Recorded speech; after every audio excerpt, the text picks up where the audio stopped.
우리는 살면서 수많은 사람과 인연을 맺고 또 수많은 사람과 헤어지며 살아갑니다. 20대의 인간관계가 넓고 얕은 바다를 탐험하는 것이었다면 40대 이후의 인간관계는 깊고 좁은 우물을 파는 과정과도 같습니다. 우리는 이제 누구를 만나든 단순히 시간을 때우기보다는 내 삶에 진정한 의미와 평안을 줄 수 있는 사람을 원하게 됩니다. 그런데 참으로 역설적이게도 살면서 우리를 가장 깊게 찌르고 아프게 하는 사람은 길거리에서 마주치는 모르는 사람이 아닙니다. 언제나 우리와 가장 가까운 사람들, 즉 배우자, 오랜 연인, 혹은 수십 년 지기 친구들이 우리에게 가장 큰 상처를 남기곤 합니다. 왜 우리는 가장 사랑하고 아끼는 사람들과 끝내 크고 작은 갈등을 겪게 되는 것일까요? 우리는 흔히 상대방을 위해 내가 희생하고 배려하고 조언을 아끼지 않으면 그 관계가 단단해질 것이라고 믿습니다. 하지만 심리학자들은 우리가 인간관계의 상식이라고 믿어왔던 이러한 생각들이 오히려 관계를 서서히 무너뜨리는 가장 무서운 독이 될 수 있다고 경고합니다. 과연 내가 무심코 던진 배려가 어떻게 상대방의 마음을 멀어지게 만드는 것일까요? 이 영상의 후반부에서 그 놀라운 심리학적 비밀을 확인하시게 되면 아마 여러분은 지난날의 관계들을 완전히 새로운 시각으로 바라보게 되실 겁니다. 오늘 인간관계와 연애 심리학의 깊은 바닷속으로 함께 떠나보겠습니다. 우리가 누군가에게 호감을 얻고 관계를 단단하게 만들기 위해 가장 먼저 떠올리는 것은 바로 대화입니다. 대화를 잘해야 한다는 것은 누구나 아는 사실입니다. 하지만 구체적으로 어떤 대화가 좋은 대화일까요? 우리는 보통 상대방이 힘든 일을 겪었을 때 위로를 잘해주는 것이 관계의 핵심이라고 생각하는 경향이 있습니다. 그런데 미국 UC 산타바바라 대학교의 심리학자 셸리 게이블 박사의 연구 결과는 우리의 이런 상식을 완전히 뒤집어 놓습니다. 게이블 박사는 연인이나 부부 사이의 만족도를 결정짓는 가장 중요한 요소는 상대방이 슬플 때 어떻게 위로하느냐가 아니라 상대방이 기쁜 일을 가져왔을 때 어떻게 반응하느냐에 달려 있다고 설명합니다. 이것을 심리학에서는 적극적 건설적 반응이라고 부릅니다. 예를 들어보겠습니다. 어느 날 남편이나 아내가 퇴근하고 돌아와서 아주 들뜬 목소리로 이렇게 말합니다.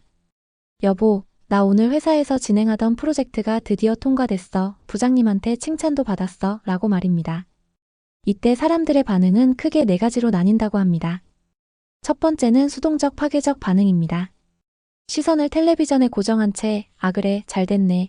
그런데 오늘 저녁 메뉴는 뭐야? 라고 화제를 돌려버리는 것입니다. 두 번째는 적극적 파괴적 반응입니다. 프로젝트 통과됐다고 그럼 이제 매일 야근하고 주말에도 출근해야 하는 거 아니야. 애들은 누가 봐 라며 기쁨의 찬물을 끼얹는 핀잔입니다. 세 번째는 수동적 건설적 반응입니다. 미소는 지어주지만 수고했네, 다행이다 정도로 짧게 끝내버리는 영혼 없는 칭찬입니다. 많은 분들이 자신은 평범하게 잘 반응했다고 생각하지만 사실 이 세 번째 반응에 머무는 경우가 가장 많습니다. 마지막 네 번째가 바로 관계를 구원하는 적극적 건설적 반응입니다. 하던 일을 멈추고 눈을 맞추며 정말이야, 너무 고생 많았잖아. 부장님이 정확히 뭐라고 하시면서 칭찬하셨어. 그동안 당신이 얼마나 노력했는지. 내가 다 알지 라며 상대방의 기쁨을 함께 증폭시켜주는 것입니다. 셸리 게이블 박사의 장기 추적 연구에 따르면 오직 이 적극적 건설적 반응을 주고받는 커플만이 이별이나 이혼의 확률이 현저히 낮았으며 오랜 시간 깊은 친밀감을 유지하는 경향이 있었습니다. 누군가의 슬픔에 공감하는 것은 인간의 기본적인 도덕성이지만 누군가의 기쁨을 온전히 그리고 적극적으로 축하해주는 것은 시기와 질투라는 인간의 본성을 넘어서는 진정한 사랑과 여유의 표현이기 때문입니다. 나의 곁에 있는 사람이 작은 성취를 자랑할 때 여러분은 어떤 반응을 보여주고 계신가요? 그런데 여기서 아주 치명적인 함정이 하나 있습니다. 대화를 아무리 기분 좋게 시작했다고 하더라도 사람과 사람이 부대끼며 살다 보면 필연적으로 의견 충돌과 갈등이 발생하기 마련입니다. 갈등 자체는 문제가 아닙니다. 문제는 그 갈등을 어떻게 다루느냐에 있습니다. 이 분야에서 세계 최고의 권위자로 꼽히는 미국 워싱턴 대학교의 존 가트먼 박사의 연구를 살펴보겠습니다. 가트먼 박사는 러브랩, 즉 사랑의 실험실이라고 불리는 곳에서 수많은 부부와 연인들의 대화를 관찰했습니다. 놀랍게도 그는 커플이 단 15분 동안 갈등 상황에 대해 대화하는 모습만 지켜보고도 그들이 향후 몇 년 안에 헤어질지 아닐지를 90% 이상의 놀라운 확률로 예측할 수 있었다고 합니다. 가트먼 박사는 관계를 파국으로 몰고 가는 4가지 대화 패턴을 발견했고 이를 관계를 망치는 4가지 마블이라고 불렀습니다. 그것은 바로 비난, 방어, 경멸, 그리고 담쌓기입니다. 비난은 당신은 항상 이기적이야 와 같이 상대방의 성격 자체를 공격하는 것입니다. 방어는 내가 언제 그랬어? 당신이 먼저 화를 내니까 그렇지 라며 책임을 회피하는 태도입니다. 담쌓기는 아예 대화를 거부하고 자리를 피하거나 침묵으로 일관하는 행동입니다. 하지만 이 4가지 중에서 가트먼 박사가 이혼을 예측하는 가장 강력하고 위험한 신호로 꼽은 것은 다름 아닌 경멸이었습니다. 경멸은 상대방을 나보다 아래에 있다고 깎아내리는 모든 심리적, 신체적 표현을 의미합니다. 상대방이 말할 때 한숨을 푹 쉬며 눈동자를 위로 굴리거나 입꼬리를 한쪽만 올려 비웃거나 네가 주제에 뭘 알겠어? 라는 식의 조롱 섞인 말을 던지는 것이 모두 경멸에 해당합니다. 심리적인 타격뿐만 아니라 경멸적인 대화를 자주 듣는 사람들은 1년의 감기와 같은 전염성, 질병에 걸릴 확률이 훨씬 높다는 신체적 연구 결과도 존재합니다. 상대방의 존재 가치를 부정하는 경멸은 인간의 면역 체계마저 무너뜨릴 만큼 깊은 상처를 남길 수 있습니다. 이를 해결하기 위해서는 평소에 아주 사소한 것이라도 상대방에게 감사함을 표현하여 관계의 감정 계좌에 긍정적인 자산을 차곡차곡 쌓아두는 노력이 반드시 필요하다고 심리학자들은 조언합니다. 이처럼 우리의 노력으로 갈등을 건강하게 넘길 수 있다면 참 좋겠지만 세상에는 우리의 선의를 이용하고 마음을 병들게 하는 사람들도 분명히 존재합니다. 특히 40대가 넘어 사회적 경험이 쌓이다 보면 연인 관계뿐만 아니라 직장, 심지어는 가까운 친척이나 가족 안에서도 우리를 교묘하게 통제하려는 사람들을 마주하게 됩니다.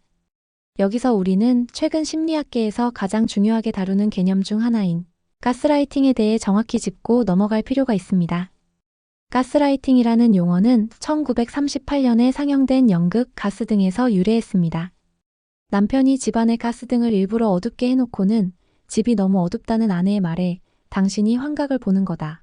당신이 미쳐가는 거다. 라며 아내의 현실 감각을 조작하고 스스로를 의심하게 만든다는 내용입니다. 미국의 정신분석학자 로빈 스턴 박사는 가스라이팅을 단순한 거짓말이 아니라 피해자의 심리적 현실을 파괴하는 고도의 심리적 학대로 정의합니다. 가스라이팅 가해자들은 처음부터 폭력적인 모습을 보이지 않습니다. 그들은 아주 친절하고 걱정스러운 얼굴로 다가옵니다. 내가 다 너를 위해서 하는 말이야. 내가 너무 예민해서 사람들을 피곤하게 만드는 경향이 있어. 다른 사람들은 다 내 말이 맞다고 하던데 너만 유별나게 구는 거야. 이런 말들을 지속적으로 주입합니다. 이 과정이 반복되면 피해자는 결국 자신의 판단력을 상실하고 가해자에게 심리적으로 완전히 의존하게 됩니다.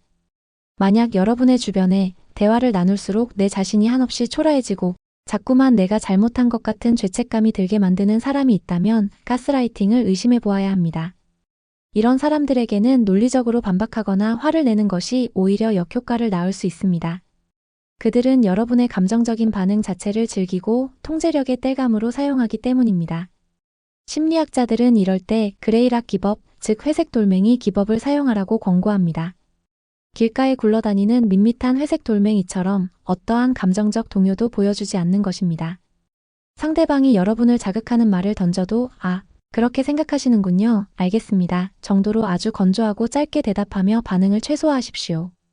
조종할 수 있는 감정의 여지가 보이지 않으면 가스라이팅 가해자는 결국 흥미를 잃고 떨어져 나갈 확률이 높습니다.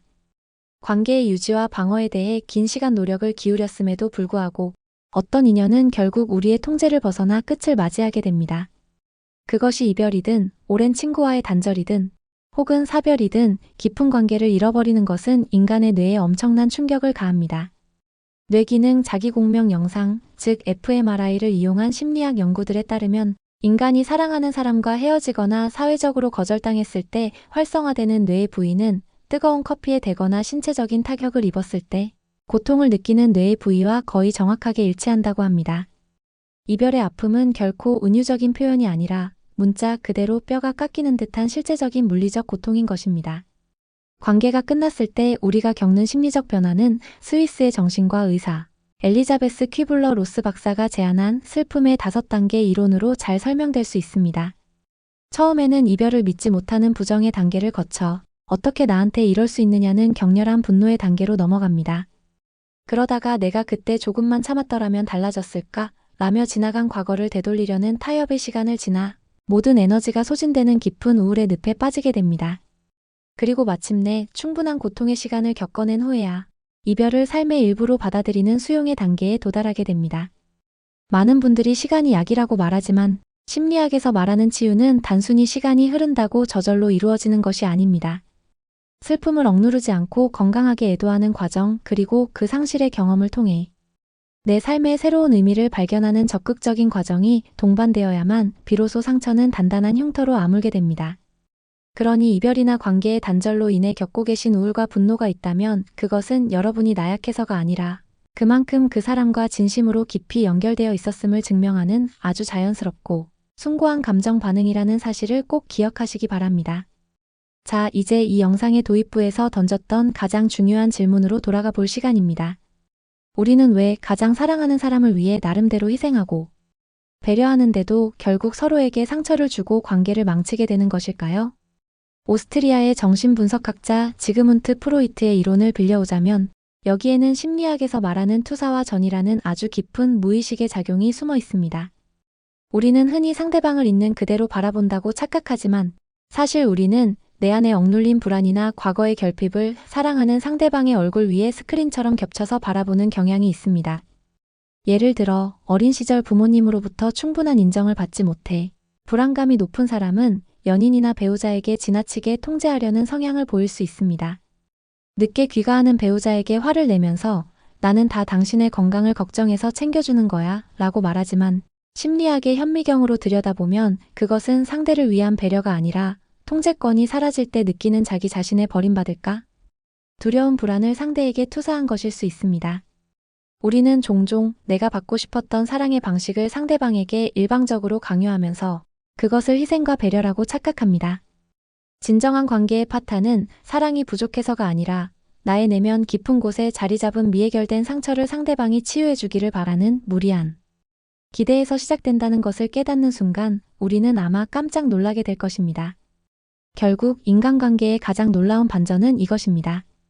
타인과의 관계를 완벽하게 통제하고 개선하려는 모든 외부적인 노력은 결국 내 마음속 깊은 곳에 웅크리고 있는 상처받은 내면 아이를 온전히 마주하고 껴안아줄 때 비로소 그 결실을 맺을 수 있습니다.